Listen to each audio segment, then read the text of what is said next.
Bienvenidos. Hoy tenemos una misión que es un auténtico viaje en el tiempo. Suena bien eso. ¿A dónde nos vamos? Nos vamos a la ciudad de Mercedes, pero no la de ahora, sino la de hace más de un siglo. Ah, muy interesante. Y tenemos un material de partida que es una joya.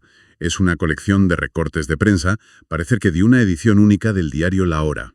Nos los han facilitado el fotógrafo Daniel Zunino y el investigador Daniel Loyarte. Y esto no es un libro de historia al uso. Es, no sé, como un puzzle. Exacto. Y lo fascinante para mí es que muchas de estas notas vienen del álbum de Lauter. ¿Y eso qué nos dice? Pues que no son recortes al azar. Sugiere que había un cronista local, alguien que de forma muy consciente intentaba preservar la memoria de su ciudad. Claro. Y esto nos da una perspectiva única, ¿no? No la de los grandes acontecimientos, sino la de la vida a ras de suelo. Los comercios, las casas, las pequeñas polémicas que daban forma al día a día. Pues ese es justo nuestro objetivo, usar estos retazos para reconstruir una especie de mapa mental de la Mercedes de ayer, entender su pulso, sus transformaciones y, bueno, ver qué nos cuenta de nosotros hoy. Pues venga, vamos a ello. Vale, vamos a desgranar esto. Empecemos por los cimientos, por los edificios que cuentan historias. Y hay uno que de verdad me ha dejado boquiabierto. El Chalet de los Cuatro Vientos. Uf, una historia increíble. El recorte lo describe justo antes de su demolición. Y vamos, no se corta un pelo. Lo llama un adefesio en un estado deplorable. Un adefesio, tal cual. Estaba en la esquina de las calles 20 y 35, ¿verdad? Sí. Y por lo visto la gente pasaba con miedo, mirando de reojo por si se le caía un trozo encima. Una ruina, vamos. Claro. Y lo lógico es pensar que derribarlo sería fácil. De hecho, el artículo cuenta que los albañiles pensaban que sería cosa fácil, cuestión de horas. Pero aquí es donde la historia da un giro de guión espectacular. Totalmente. Atan un cable a los muros del piso superior. Lo enganchan a un camión. Un camión imponente, dice. El camión tira con toda su fuerza Y nada, absolutamente nada. El edificio ni se inmuta. La escena tuvo que ser alucinante. Imagínate, un camión moderno luchando a muerte contra una casa que se suponía que estaba a punto de caerse sola. ¿Y cuál era la clave? ¿Por qué aguantó? Pues, según el periodista de la época, estaba en los muros. Aunque estaban carcomidos por la humedad en la base, tenían, ojo, 60 centímetros de ancho. 60 centímetros. Eso hoy en día es el grosor del muro de un castillo, prácticamente. Casi. Eran de ladrillo macizo, colocado a tizón, que es una técnica que maximiza la robustez. Algo que hoy sería prohibitivamente caro. Y el periodista lo resume en una frase que es oro puro. A ver. Entonces, al parecer, se construía para la eternidad. ¡Jo, qué frase! Es que te cambia toda la perspectiva. No era un adefesio, era un superviviente. Claro. Pero me pregunto, ¿era una filosofía, eso de construir para la eternidad? ¿O simplemente una necesidad técnica? ¿Quizás no sabían construir de otra manera más ligera? Es una pregunta muy buena. Yo creo que probablemente es una mezcla de las dos cosas. La tecnología de la época exigía muros de carga muy anchos, sí, pero también había una mentalidad completamente distinta. La inversión no era especulativa, era patrimonial. Construías para dejar un legado. Exacto, para tus hijos y tus nietos, no para vender en 10 años. Es una filosofía de ciudad que hemos perdido casi por completo. Por eso el propio artículo lo llama, a pesar de su aspecto, un mudo testigo del pasado. Y un alarde arquitectónico de su tiempo. Quizá de la época de Rosas, llega a decir. ¡Qué fuerte! O sea que el primer pin que ponemos en nuestro mapa es el de un edificio fantasma, una fortaleza que se negaba a morir. Y no es el único ejemplo de transformación, ¿eh? Hay otra nota que habla de la fábrica de licores de Don Miguel City. ¿Ah, sí? En las calles 25 y 28. Un negocio prestigioso por lo que se ve. Muchísimo. Era una referencia en Mercedes, pero el artículo plantea un reto. Sí, que si le preguntas a un mercedino de hoy, ¿dónde está esa casa? Casi nadie la reconocería. Y es que no tiene nada que ver. El edificio original tenía 2 pisos, balcones de hierro forjado, una construcción imponente. Hoy, en esa misma esquina, solo queda la planta baja. Ocupada por un almacén. La mitad del edificio literalmente se ha esfumado. Es la prueba perfecta de cómo la fisonomía de una ciudad se reescribe constantemente. Totalmente. Y hablando de ubicaciones, estas 2 esquinas, la 20 con la 35 del chalet y la 25 con la 28 de la licorería, nos llevan a un debate. Un debate que ya existía en la época y que los propios recortes recogen, ¿sí? Una pregunta fundamental. ¿Por dónde empezó a crecer Mercedes? ¿Cuál fue el barrio original? Y había teorías enfrentadas, claro. Como en toda buena historia local. La primera defendía que el núcleo inicial estaba al este, en la actual calle 20. ¿Y por qué? ¿Qué indicios había? Pues según el texto, allí aún quedan casas muy antiguas, con una traza urbana más irregular, más orgánica, típica de los primeros asentamientos. Vale, la teoría del este, con calles más caóticas. ¿Y la otra? La otra sostenía que la ciudad creció hacia el oeste, en una zona conocida desde 1870 como el Barrio de los Sapos. El barrio de los Sapos, ¿qué nombre? Un nombre tremendo. Y esa zona tenía un trazado quizá un poco más ordenado, lo que podría sugerir una fase posterior de planificación. Lo interesante es que los textos no se decantan, presentan el debate. Y de ese barrio, del Barrio de los Sapos, ¿se sabe por qué pudo decaer si fue uno de los núcleos importantes? Aquí los recortes añaden un detalle realmente dramático. Apuntan a que esa barriada fue brutalmente azotada por las epidemias de fiebre amarilla y cólera. Fue la zona con el mayor número de víctimas. Una tragedia de esa magnitud pudo haber frenado en seco el desarrollo de todo un sector de la ciudad. Y cambiar su centro de gravedad para siempre. Es increíble cómo una crisis sanitaria de hace más de un siglo puede seguir explicando la forma de una ciudad hoy. Totalmente. Vale, hemos puesto en el mapa edificios, los cimientos de la ciudad.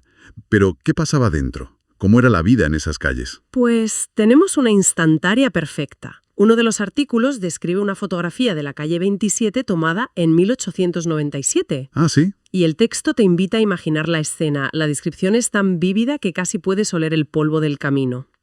La foto está tomada desde los altos de la Recoba, mirando la calle. Y se ve la huella de las antiguas trotadoras en el centro. Supongo que eran los carriles para los carros, ¿no? Eso es. Como las vías de un tranvía, pero para vehículos de tracción animal.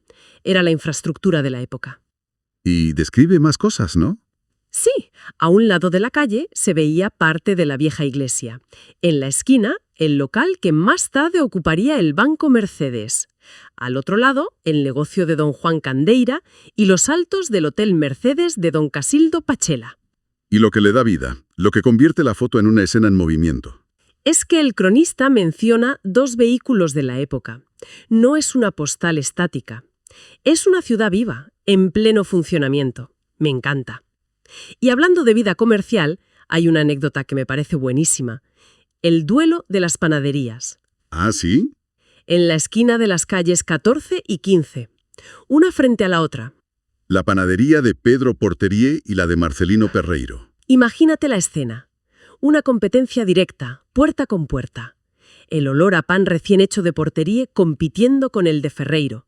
Seguramente las familias del barrio se dividirían. Claro. ¿Tú de quién eres, de Portería o de Ferreiro? Era una de esas rivalidades amistosas que definen la vida social de una esquina. Totalmente. Podría saber mucho de una persona según dónde compraba el pan. Y los recortes dan detalles, ¿no? Sobre todo de una de ellas. Sí, el álbum de Lauter se centra en la de Ferreiro y nos cuenta su genealogía completa, lo que demuestra que era toda una institución. ¿Quién la funda? La funda Marcelino Ferreiro a finales del siglo XIX. Luego pasa a manos de Joaquín Fort, después a un señor de apellido Paniza, y en el momento del artículo el dueño ya es Lidio Di Cecco. 4 dueños distintos. Es fascinante. No es solo un negocio que sobrevive, ¿no? Es un legado que se va pasando, un punto de referencia en el barrio que aguanta el paso del tiempo y de las personas. Es la microhistoria de la ciudad contada a través de algo tan fundamental como el pan. Es la economía real, la que sostiene a las comunidades.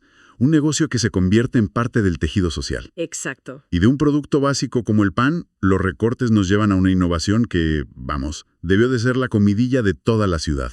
La historia de la Martina. Una lechería modelo fundada por don Teodulo Olivera allá por 1905. Y el gran avance de la Martina no fue la leche en sí, sino su logística. Eso es. Hasta ese momento, la leche se repartía a las casas a caballo en tarros. Y don Olivera importó un modelo más moderno, más higiénico. Implantó el reparto con carros. Sí, y por cómo lo describe el artículo, no fue un cambio cualquiera. No.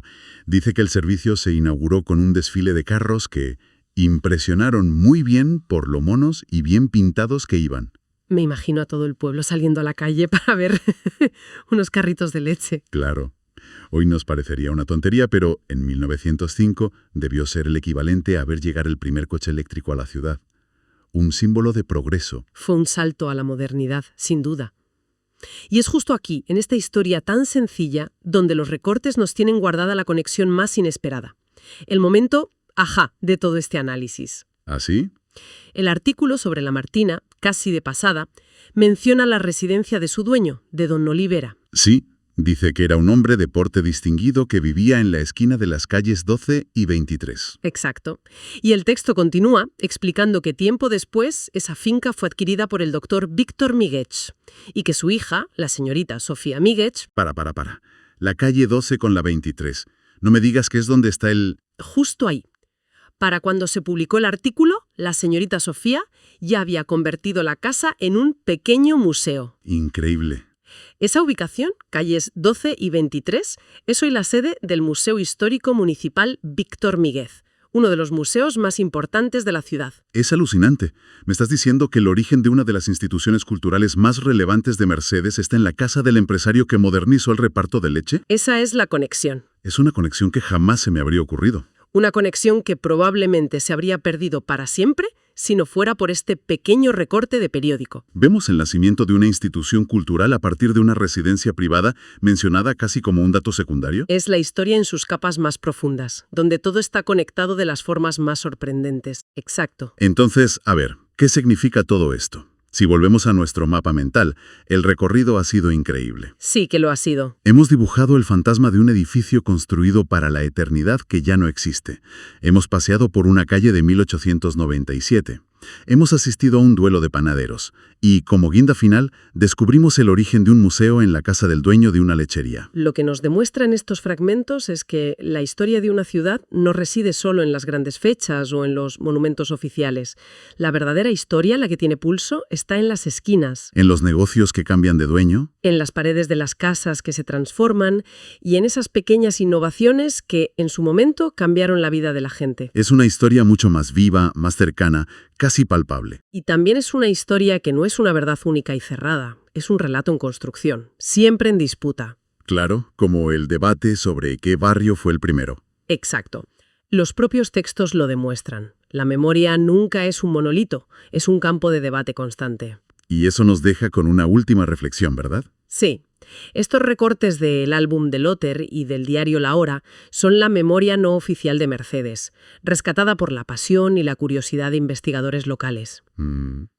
Y esto nos lleva a una pregunta que va más allá de esta ciudad en concreto, una pregunta para que cada cual se la lleve a casa. ¿Cuántas historias similares de edificios desaparecidos con pasados heroicos, de negocios olvidados que fueron el corazón de un barrio o de orígenes inesperados para lugares que hoy damos por sentados, estarán escondidas? ¿En los archivos locales o en los álbumes de fotos familiares? Exacto, en nuestras propias ciudades, esperando a que alguien las redescubra para contarnos una versión mucho más rica y sorprendente de cómo eran realmente las cosas.